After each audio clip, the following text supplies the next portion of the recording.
John Natkins and his daughter Marsha were feeding upon a mortal man, around 30, who had made advances towards John's 20-year-old daughter. So he didn't feel his usual remorse at draining the man dry. His daughter, of course, had no such qualms, never did. A vampire's bite freezes the victim, so they can watch, they can tear up. They can take 5 minutes to get out a single word or two. But little else. Marsha has discovered the ability to compel her victim to tell her the truth to whatever question she's asking. So after the initial bite, she would hold off until she asked them their PIN number to their bank card or where do they store their valuables in their house. And then she feeds. It is so difficult for them to talk that John does not like to listen to Marsha's inquisition. So after feeding on this rogue who had made advances on Marsha, they drained his ATM card. She walks up to the machine without a stitch on so no one could see her. So anyone could see her, but the cameras can't. It's as if she walks invisible. She steps out of the shadow, again fully clothed, and says, "Come, father, the taverns awaits." "No," he says, "I prefer to drink alone." "Fine, then, I will drink on my own." Her father knew that in a new town, Marsha would be looking for someone she could turn into her servant by giving him a drop of her blood, and then continuing to keep them alive by continuing to give them a drop of her blood every few days, for as long as she needs them. Then when she stops providing her drop of life, the person will go to sleep and his heart will stop working. Back at their apartment, John, by now good and drunk, thinks back to when he had been turned, as the vampire fed upon him. A group of villagers had suddenly stepped out of the shadows and scared him away. They thought that he had been attacked by a beast, so they carried him home, and his daughter cared for him.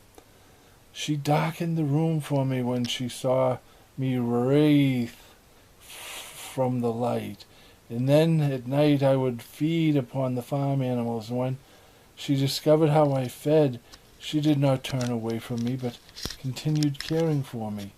And as thanks, when half the town had died from a sickness, before I let it take her, she pleaded with me to save her life, to save her.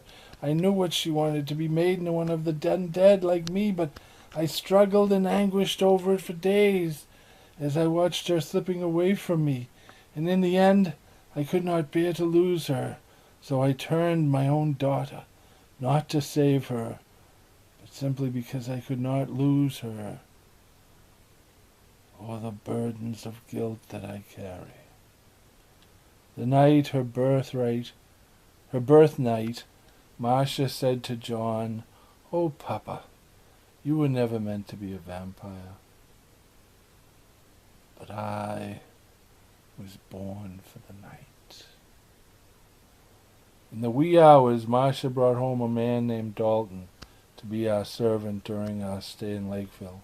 Lakeville is the town of the bottomless lake.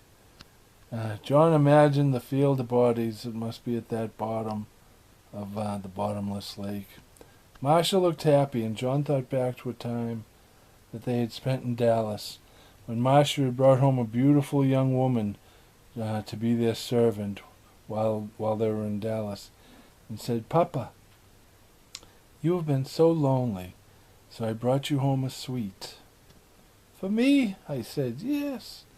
So for our stay in Dallas, I was the happiest I had been in years. Texas, home of my happiest and worst memories, because of El Paso. One night, Marsha and her servant Tico, after we had fed, I went home and they went to a cantina in El Paso and got spotted by a nest of vampires. They fed on Tico and beat Marsha to a pulp, before jumping down into an open pit with her and chaining her by the neck to a metal hook. "Say hello to the day for us, puta." They knew that her maker would feel every punch that they had delivered to her, but they had no idea that her maker would be so close, especially with her slight old-world accent. They didn't really think they had anything to fear from her maker. When the first two jumped up from the day pit, John sliced off their heads with his machete.